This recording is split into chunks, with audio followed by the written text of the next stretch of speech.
We're discussing rays, radio and radiation. Joining me are a panel positively glowing with talent from across the comedy spectrum. An alpha male, it's Josh Widdicombe. Hard to beat her, it's Shazia Mirza. Gamma for a laugh, it's Joe Lycett. And give us a microwave, Alan Davis.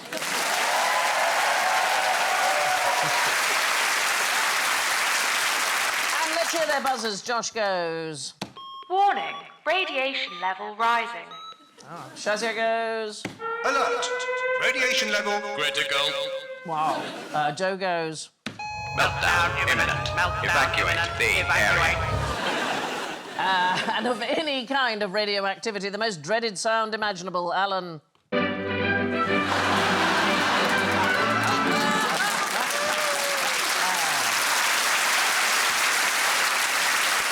Before we start, I happen to know that one of you encountered a lot of radioactive material when you were a child. Do you know who it was? Warning. Yes, Josh. It was me. It was you. You were What a start! positively glowing. Why is that? Because I was bitten by a radioactive spider. No, I grew up on Dartmoor, and there was radon. Yes. So we used to have these radon detectors. Yep. That I had one in my room that was like a kind of plastic yellow thing that would kind of sit on a shelf and would tell you if there was radon. Do you really believe that? It sounds like some toy your children... I'm now starting to question whether my parents just... mucking about. Yeah, were taking the piss, yeah. No, but you're right. Especially the middle of Dartmoor is the worst place in the country for radon. Is that why he's so small? You know that radiation causes mutations. Yes, the largest source of radiation that the UK public gets comes in the form of gases radon and thoron, and being in the middle of Dartmoor, that's absolutely the worst place. Now, you two are the Birmingham team. You both grew up in Birmingham. It's actually an island of low radiation. It's very low risk, a bit like Essex. Should we be proud of that? Yes. I love Birmingham. I think Birmingham's fab, yeah. Yeah, I do as well. I love the canal. I think the canal's fantastic, no? Really? We used to go on canal holidays to Birmingham? To Birmingham. God, he is mutated. You live in the most beautiful county in England and you go to Birmingham on your holiday. It was a real refreshing change, actually, to see people. But my dad would say the great thing about Birmingham for canal holidays, it's got more miles of canal than Venice. That's true, it Which has. implies he'd considered Venice. Josh, do you know why residents in Devon and Cornwall are exposed to quite as much radiation as they are? No, I don't. It's the ground rock. It's largely granite. Granite. So the granite contains small amounts of uranium that decays and that produces radon, and you can be exposed to as much as 7 millisieverts of radiation per year. So that's the same as having a CT scan. It's the same as taking 85 transatlantic flights. It is weirdly the same as eating 70 kilos of what, do you think? Granite. Brazil nuts. Oh, I eat so many Brazil nuts. They contain quite a lot of radon because they have very deep roots which can get right down into the soil that's high in radium. What's an unsafe amount of Brazil nuts? I mean, I think anything under 70 kilos, you're probably going to be OK. Now, how would you sell a house right next to a nuclear power plant? How do you sell it? Yeah, how would you sell it? Right move? I don't know. I mean, estate agents? Yes, go to the estate agents. Well, when you take photographs, Yeah. face the other way Yeah. OK. and then try and distract people. You are exactly right. Have a look at this. This is 2009. This was a charming three-bedroom Kent cottage that was for sale. The estate agent failed to mention the view if you stood behind the house. Let's just have a look at the view from... There we are.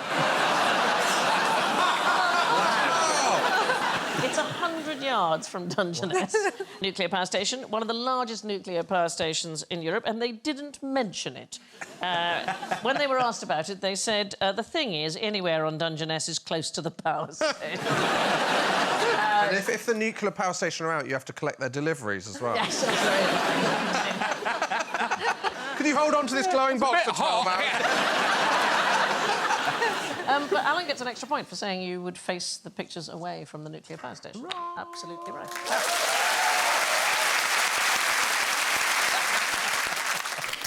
Which Ray changed the world of fashion forever? Billy Ray Cyrus? Oh, right, Billy Ray Cyrus. Terrible dresser. Ray Winston was even worse. OK. Can I just say how cute that Ray is? Isn't that the sweetest thing? I'm not sure if it's cute or deadly. Yeah. Yes, it's probably... Might be both. Yeah, might be both. Is this what we're going to evolve into? This is like something from a Doctor Who episode, when this is where we'll be in a billion years. If you Well, live in that house next to the power station... Obviously, Josh will mutate first. Lovely, it's lovely colours. It is beautiful. Some of the very first beneficiaries of X-ray technology were fashionable women. So, if you have to imagine, the mid-19th century, it was very, very fashionable. Ray. Oh, we'd have been here all night. X-ray. Yeah, I'm here to help. So, mid-19th century, women wore heavily boned corsetry, so sometimes more than 100 whale bones. It was incredibly popular, but it obviously restricted movement, breath, and so on. Not for whales. They were feeling great. Yeah, they were like... Oh, it was so much freer. Freedom. I can't sit up at dinner, but I don't care. Anyway, there was lots of concern for many years, but people couldn't prove it until X-rays came along. So there was a French doctor called Ludovic O'Fallowell. Anyway, 1908, he took some photographs and he wrote a book called Le Corset, and it showed women's ribs being displaced by Victorian corsets. And partly thanks to him, fashions changed and you get the Edwardian busks with more straight lacing and they end higher up, and that really helped women because it was killing them. Saved lives. It did save lives, absolutely. Anybody know who discovered X-ray? Oh, it was that German man. It was. And his middle name's Conrad. Is that right? Yes, it was a German man, yes, What an indeed. interesting way to remember people's names. His name was Wilhelm. See? Yeah, very complicated. Not easy to remember. No, Wilhelm Röntgen. She doesn't like that at all. That date was going so well. And later on, I shall be introducing this into our play. Well, you see, it is interesting because his wife needed to be there because the very first X-ray that he took was of her hand. Is that his wife? Yes. What? Well, I think it's a poor depiction, if I'm frank with I you. see. 1895, he discovered the X-ray almost... It's one of those things that was almost sort of by accident. He took an X-ray of his wife's hand and you can see the dark shadow on it, and that is caused by her wedding ring. Oh, I thought it was a drone. It's an Oreo. It's an Oreo drone in 1895. Why is it so irritating when your children take apart an Oreo or a bourbon? Yes. Why do I find myself saying, don't pick it apart, just eat it as it is? Every time I can't... I think the problem might be with you rather than them. I know. I don't doubt that, but that's just... But why? Of all the many messes that they make, why is that so They're annoying? curious. No, I don't wish to turn this into therapy, but I'm going to suggest it's not about the biscuit. They go like that.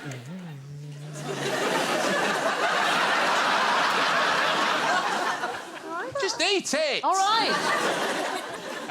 Eat your Oreo, You know it's what? good for you. I've never let them have a hobnob because of the potential mess. Anyway, I need you to imagine that nobody had ever seen an X-ray An Oreo before. or an X-ray. Nobody had ever seen an X-ray before. This was the very first time that anybody had seen the bones inside the human body. And his wife, Mrs. Röntgen, looked at it and said, "I have seen my death." I mean, it was really shocking to people. He did get the first ever Nobel Prize in Physics 6 years later for it. And there was a kind of mania. It was known as a Röntgen mania. In fact, his name is still used in Denmark for X-rays. There were 50 books published on X-rays in a single year. There were theatre plays with X-ray-themed plays. Newspapers advertised special X-ray-proof underwear for women. Yeah. Thomas Edison demonstrated something called a fluoroscope. You could put your body parts in and see your bones on the screen. Is it very dangerous, though? Because, Yes, darling, it is really Incredibly dangerous. dangerous. When did they find out it was dangerous? The next year.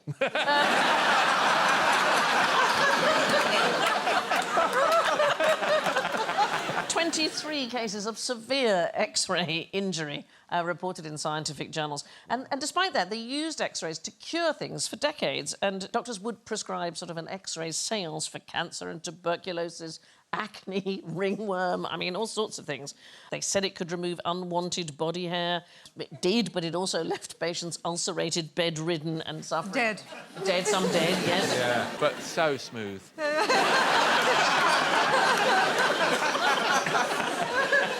Slip straight into the coffin.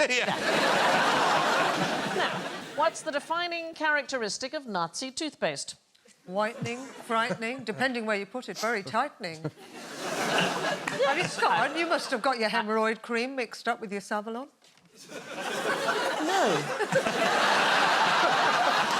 No, I've never had hemorrhoid cream. No, That must be awful. I had suspected hemorrhoids. Congratulations. So I phoned up the doctor. And he went, what? And I was like, can I get an appointment? I think I've got hemorrhoids. They were like, oh, we've got to do over-the-phone consultation. The doctor will phone you back. And she phoned me back and she was like, could you describe your symptoms? And I've never really had, like, an embarrassing illness down there before. So I described my symptoms downstairs. And I was quite embarrassed by it, because as you can see, I'm not stumbling here. No. Don't worry, no one will know. And then I got to the end and she went, are you the comedian, Josh Widdicombe? Oh, I had somebody ask me that while I was having a colonoscopy. What, they asked you if you were Josh Widdicombe? Yes.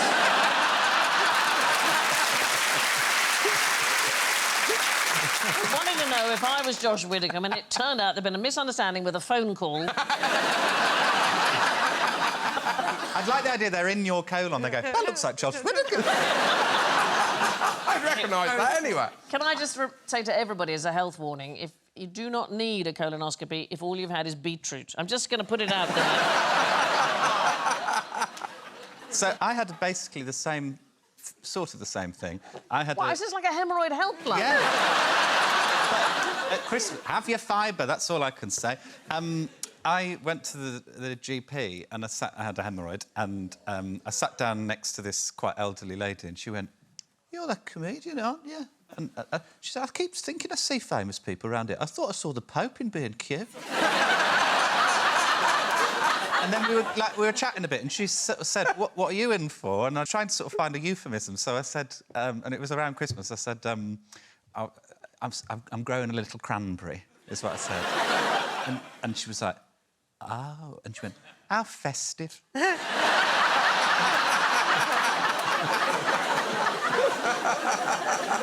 Right.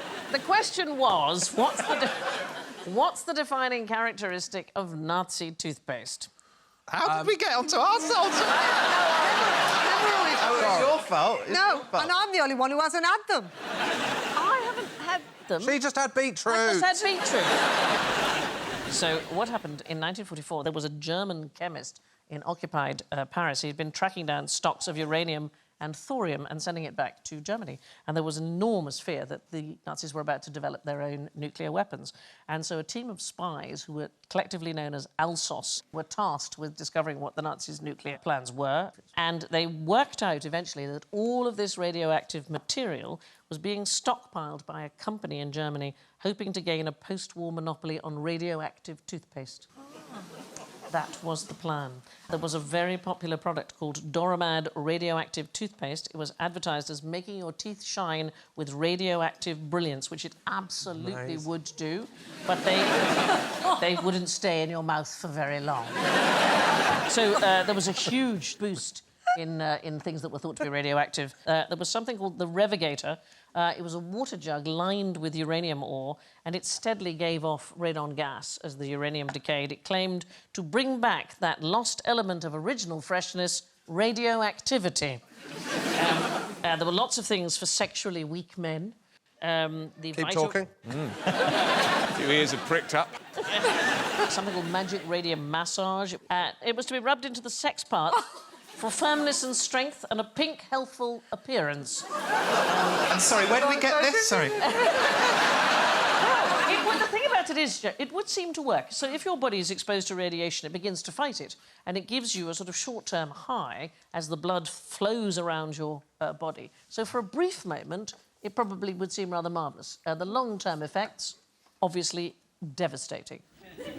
Now, to a new kind of radioactivity. What did the man who invented radio really want to hear? Well, since it's a man, probably his own voice. Do you know... I like men. Me too, darling.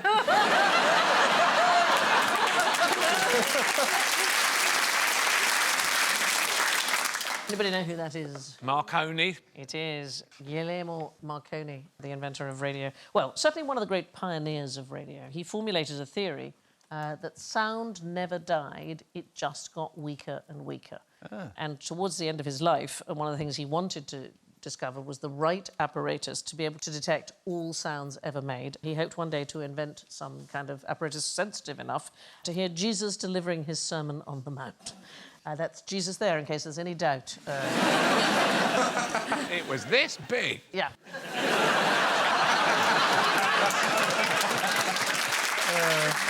So, would he be right? Is it possible to detect sound from the past? Is it? No. No, why not? Because sound travels forward. To where? Where's it gone? To the future. OK. What did you do before you were a comedian? I was a science teacher.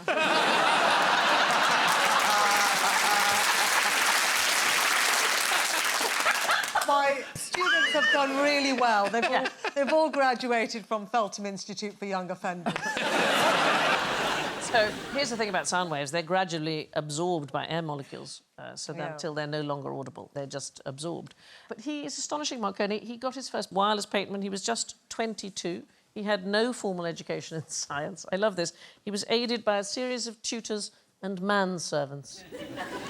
I know. I suspect his valet came up with it. That's fine. In fact, his very first transatlantic message depended on a device called a coherer. It seems to have been based on an unpatented design by an Indian physicist called Jagadish Chandra Bose, who had been demonstrating wireless telegraphy 2 years before Marconi managed it. He's from Bengal, and he wasn't allowed to work in a lab on the grounds of his race, so he had to build a makeshift lab at home. So did Marconi steal his idea by listening into the past when he first said it? What I love is the detail that you've grasped in this entire... They were both at the Sermon on the Mount. The very first transatlantic transmission, so it was from Cornwall to... Can you remember if it was Newfoundland? We did this. Newfoundland or Newfoundland? Newfoundland. It is Newfoundland, isn't it? Newfoundland. The very first transatlantic transmission, Cornwall to Newfoundland, people thought it was impossible. It's called wow. Hmm?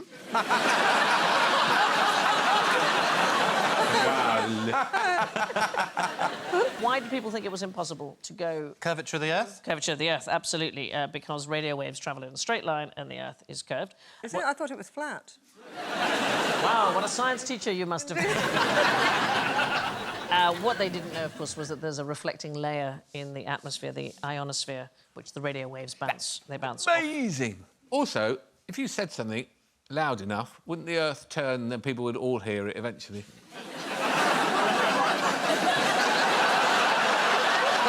Yes, that's right, because sound travels forward.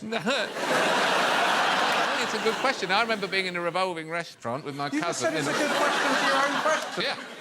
I'll tell you why. I was in a revolving restaurant in Sydney with my cousin, and she put her handbag down, and it didn't turn up again for 40 minutes. You're right, sound is just like that.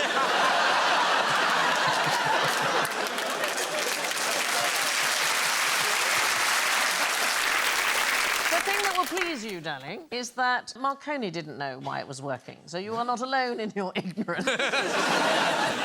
He won the Nobel Prize in 1909, and in his acceptance speech, he freely admitted that with many of his inventions, he had no idea exactly how it was working, and I love that. So there's lots of good things about him. Less good, he fell in with Italy's fascists. When he died, the largest wreath was from Hitler, so there are bits about him that I think are are less good. But over 500,000 people lined the streets for his funeral processions, and to commemorate his death, radio stations in Italy and indeed in the UK and the United States and Canada all went silent for a minute. Is that a way to discredit someone after they've died? Is to get someone really objectionable to send a massive wreath? Oh, that's... Yeah, that's a I'm good sorry, idea. I couldn't hear you. The atmosphere was moving. What?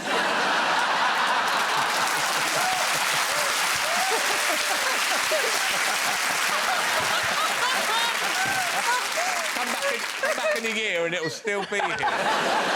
Right, moving on. Where does this man keep his radio transmitter? Where's his penis? Well, Who that leaves the house without their penis? weirdly, that is part of the answer. All of us that have penises keep our Careful. radio transmitters in them. You could. Really? What? Could. Where? Yes. Okay. I picked up Classic FM earlier. Who are you shagging? So during the Cold War, the CIA developed a radio, obviously just for the boys. It was a secret radio hidden in a fake scrotum. I know, it's a general... Oh, my God. All right, that's an overreaction to the scrotum. Do you know what's offensive about that? I had to pose for 8 hours for that. Brushed you out. They said it'd be tastefully done. Well, you're the only comedian with a detachable scrotum. That's why you It was for pilots who might be captured and searched, for example. Obviously, our action man could not... I don't know, couldn't pull this off, I was going to say, but I don't know what the expression is. Anyway, I am told spies could slip it over an existing... Oh, so it'd be go over Scrotum. the normal scrotum. Yes, and then not guards really would don't probably... think you could slip anything over your scrotum. Well, apparently you had to put it on one testicle at a time. I'm just telling you... What, and then staple it? I think it would just... Suction? That's rubberised like a swimming hat. I think it... Yeah, I think... What? I think you pop... If it's suction, it's not the getting it on I'm worried about, it's the getting it off. Yeah. Is that a one-size-fits-all? I've run out of information. What I can tell you is that, tragically, although built and tested, it was never, ever used in the field. Well, did it overheat? That's what I'm worried about. I mean, it looks like a kitchen timer, like it would eventually go... It'd be awful if you hadn't turned it off and you suddenly heard the Archer's theme tune.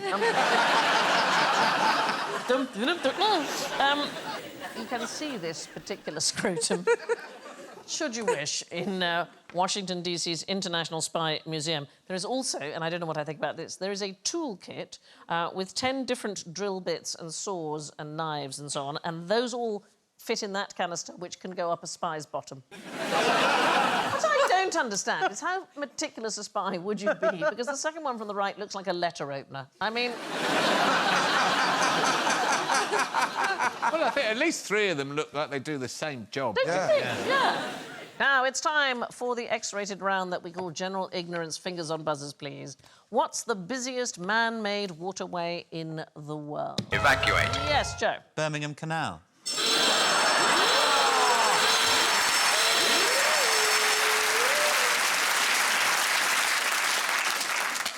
I'm so livid. I'm guessing it's not going to be one of the really famous ones. Which one like do you think of, Suez Suez. or Panama. Panama.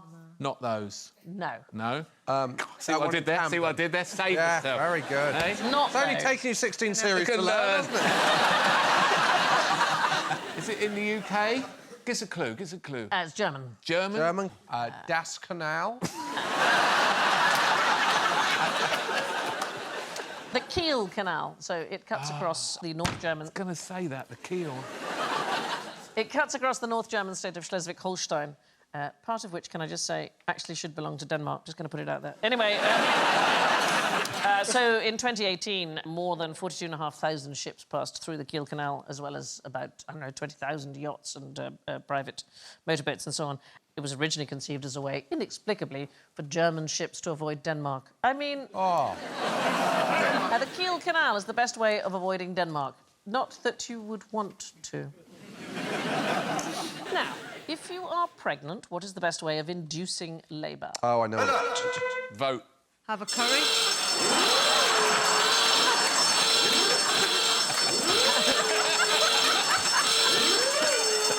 We're in a I bottleneck. heard that works. What, the curry thing? Curry doesn't work. Yeah. Beckoning with an Oreo at the opening.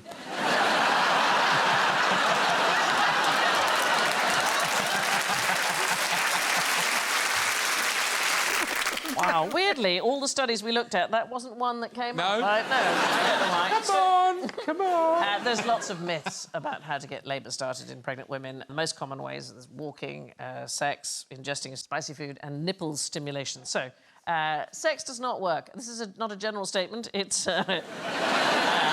they did a study in about 1,500 women. It doesn't work, makes no difference. There are no studies which deduce that spicy food or even walking definitely would work. I love the fact that studies, like they've been giving pregnant women curries, hotter and hotter curries. Yeah. Nothing. Take it up to a file. Is it coming? No. Women who say it does work, it may be something we call confirmation bias. So you know it's supposed to help to have curry, and therefore you say that was a factor, but it's very unlikely to be true. Castor oil, raspberry leaf tea, there's all sorts of things. There was that woman that went into labour after watching Michael McIntyre. Was it Mrs. McIntyre? Was she watching him do stand-up or just watching him she from was his watching. garden? She was watching him. The one thing that does seem to work, nipple stimulation. Now, this... Oh, it's coming! So here's the weird thing. This is from the study, OK? Women whose nipples have been stimulated, so rolled between the fingers, for 1 to 3 hours a day. This scientist needs locking up. Who can be bothered to do that? And it has to be one nipple at a time, or 33% more likely to go into labour within 72 hours, or kill you, I think. You look like you're tuning my penis radio, Alan. Oh, I've got Chris Moyles. According to the largest study on the subject, this stimulation also reduces the risk of heavy bleeding after delivery by 84%. So this is the thing. Top tip. Really? Top tip, nipple stimulation. Can I just say, always ask your doctor before spending 3 hours rubbing your nipples. I always do, and he hates answering the calls. Is that the comedian Josh Widdicombe? I'm going to say that every time I ring the surgery now. Hello, it's Josh Widdicombe here. It's got the entire audience, OK? Let's all pretend we're ringing the doctors. Ready? 1, 2, 3. Hello, it's Josh Widdicombe here. My medical history is going to be a mess. Says he had a problem with his vagina. That's nothing. His scrotum fell off last time he was here.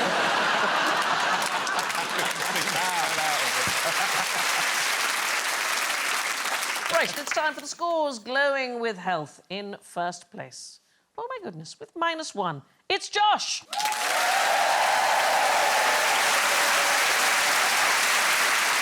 In second place with -6 is Shazia! And in third place with -17, Joe! And having an absolute meltdown in last place with -25, it's Alan.